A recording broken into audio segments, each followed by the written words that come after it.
ntabwo ndi butinde cyane, reka dusomere umurongo umwe gusa uri mu rwandiko rwa Yuda, ni igice kimwe, umurongo n'uwa 11 no wonyine gusa basoma. Urwandiko rwa Yuda ni igitabo cyegeranye n'ibyahishuwe ku mwisho hiri yugarutse hino uva mu byahishuwe niho hitugera. Bazabona ishyano kuko bagendeye mu nzira ya Kayini, bagahomboka birukanka batirinda, bakiroha mu cyaha cya Baramu, bohejwe n'ibiguzi, bakarimbukira mu bugome bwa Kora. Yego. Ahandi mu kindi Kinyarwanda, bazabona ishyano banyuze mu nzira ya Kayini, bakohokera mu buyobe bwa Baramu, ari inyungu bakurikiranye, bagatikirira mu myivumbagatanyo nka Kora. Urakoze cyane. Ahandi no umurongo wa 11 igice cyo ni kimwe y'ibyahishuwe. Yego. bariyimbire, yego, kuko bakurikiye inzira ya Kayini, yego, inyungu ikabashuka, yego, bakagwa mu buyobe bwa Baramu, yego, kandi bakarimbuka kuko bivumbagatanyije nka Kora. ngero utangire. Bariyimbire, yego, kuko bakurikiye inzira ya Kayini, yego, inyungu ikabashuka, bakagwa mu buyobe bwa Baramu, kandi bakarimbuka kuko bivumbagatanyije nka Kore. Urakoze cyane. Iyo basomye mu bwa nyuma ni Bibiliya yitwa ntagatifu, iyo abantu bajya bita inyagatolika, ariko nta jambo ry'Imana ry'inyagatolika n'iriporo. Ijambo ry'Imana ni ijambo ry'Imana, sibyo? Ubwo birumvikana neza ko rero ijambo ry'Imana ari ry'abantu bose, iby'amadini byo nta ruhare bifiteho. Navuze ngo ntabwo dutinda ari amagambo dusomye, mwumvisha hari abavuze ngo abo bantu ngo bariyimbire. Kuyimba no gucukura, ngo baricukurire nabo bantu. Nukuvuga ko baba bavuza abantu babagomera Imana, abantu batamenye Imana, abantu batizeye ibyo Yesu yakoze ku musaraba. Niyo baba abanyamasengesho, niyo baba abakozi b'Imana, uko bita abakozi b'Imana, uko bakwitwa bose kose, ariko batizeye ibyo Kristo yakoreye ku musaraba. None bavuze ngo baricukuriye, mu yandi magambo ngo impamvu ngo ni ukubera ko ngo banyuze mu nzira ya Kayini. Tujyane neza, mu nzira ya Kayini. Inzira Kayini yanyuzemo, cyangwa Gahini niko bajya bavuga, inzira Kayini yanyuzemo ntabwo ari inzira y'umuhanda bari kuvuga. Oya, mu zindi biba bitandukanye inzira y'umuhanda cyangwa se imyizerere. Noneho mva ngo umuntu wizeye cyangwa ufite imyizerere nk'iya Kayini ngo abe yiyimbira hakiri kare. Mariyimbire. Kayini yizeraga gute? Imana yaramuhamagaye we nabe, irababwira ngo nibashyire Imana amaturo. Turi kujyana.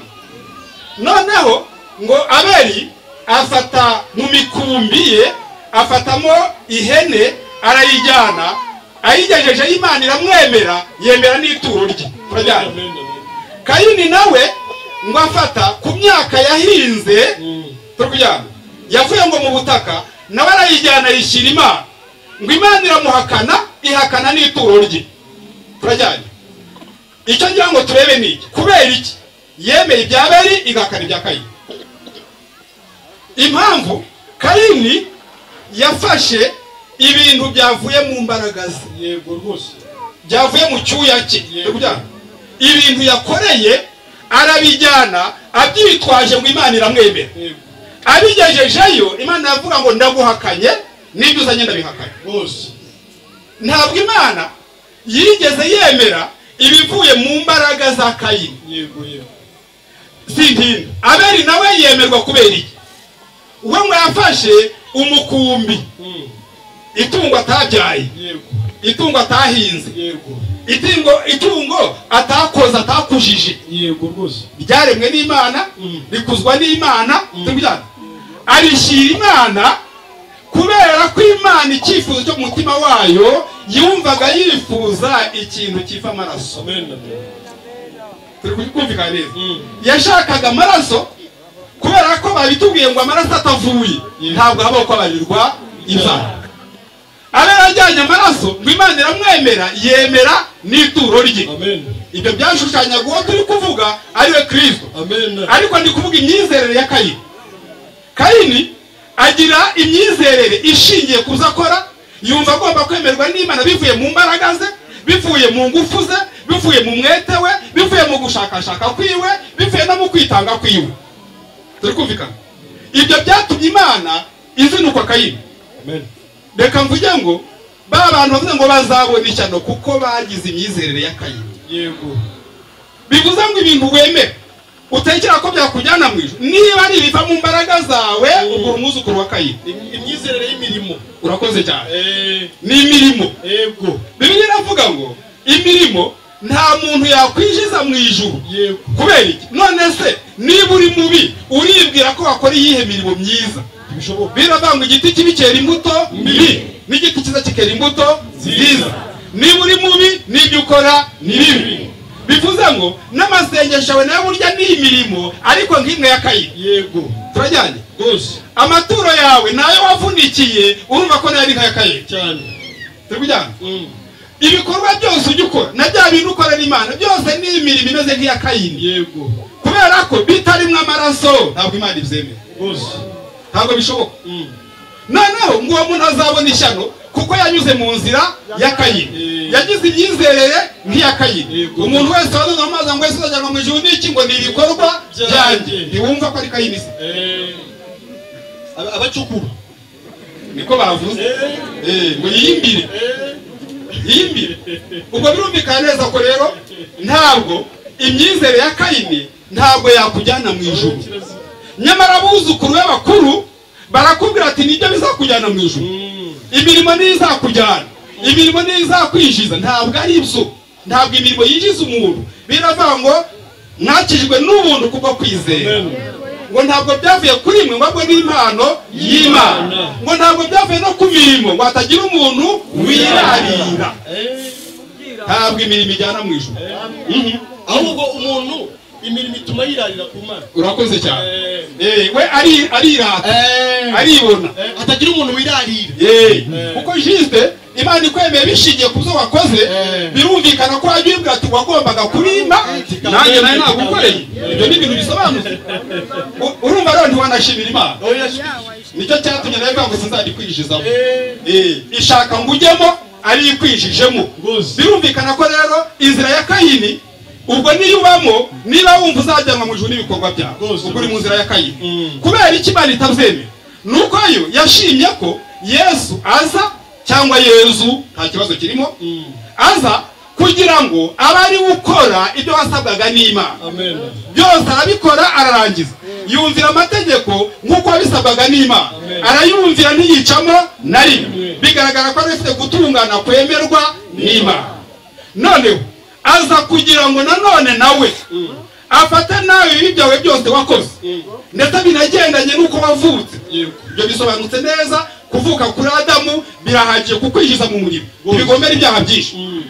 Kuko Adamu wa mbere yakoze icyaha, bituma abamuvutseho bose bavukana ubwandu bw'icyaha. Ubyumve neza, ntiwirenganye ko uri umunyabyaha, ntiwirenganye ko ukora ibyaha. Nawe si wowe, si wowe, ni ubuzima umuntu wese avuka naho ava akagera. Ahubwo idini riraguhemukira rikubwira ngo bireke uzajye mu ijuru, urabireka urabishobora. Ntujye ubona ko byanze se, wageze ngo nuko ni wowe, ntabwo nawe ari wowe. Kamere ipfa ngo nyirayo yapfuye. Ubwo birumvikana ngo rero ubwandu wanduriye kuri Adamu nibwo bugutera guhora ukora ibyaha igihe cyose byisubiramo. N'ubushobozi bukuremeyemo udashobora guhindura, baragushuka ngo ubuhindure, nawe ujye ubona ko byananiranye. Bakavuga ati nuza ugapfuka tukagusengera twebwe abakozi b'Imana, bakakurambikaho ibiganza, nuko ireba inshuro babikurambitseho ujye ubona byarakize se. Watahuye se ko bakubeshya ukabihorera? Nukubeshya. None se ibiganza by'umunyabyaha byakiza umuntu ibyaha gute? Madarika gukina n'umwana ubu wabona ucyuye ijuru. Ibiganza ntabwo bishobora gukura umuntu w'ibyaha, kuko ni ibiganza n'ubundi by'umunyabyaha ntibyakura umuntu wo ibyaha, ntabwo bishoboka. Ahubwo Yesu niwe wafashe ibyaha byawe arabihanirwa mu cyimbo cyawe. Apfa urupfu wagombaga gupfa, ahanwa igihano wagombaga guhanwa kugira ngo uyu munsi niwumva iyo nkuru nawe ubyemere mu mutima wawe. Arega mu ijambo rirakwegereye ntabwo bikomeye. Ijuru riri hafi cyane watagangaye bakubwira ko ari bakure, banakubwira ko bari kugezaho, ariko ni uburyo bwo kugira ngo bakwibe, nta muntu wakugeza mu ijuru. Yesu niwe nzira n'ukuri n'ubugingo, nta wajya kwa data atamujya. Nukuri nushaka kubyemera nibwo buryo bwonyine. Arega ni nawe buriza bw'umukumbi Abeli yatanze. Urakoze cyane. Niwe nubwo rikuru. Yego. Niwe ntama w'Imana. Burya Abeli nicyo yari yahishuriwe. Abeli nicyo yari yamenye. Abeli yari yamenye ngo hari intama yava amaraso nanjye nkemerwa n'Imana. None se ko muririmba ko Yesu wemeye gupfa ameze nk'intabwa, ubwo twari dukwiye niwe rwahamye, ubwo ibyo ni murabyumva.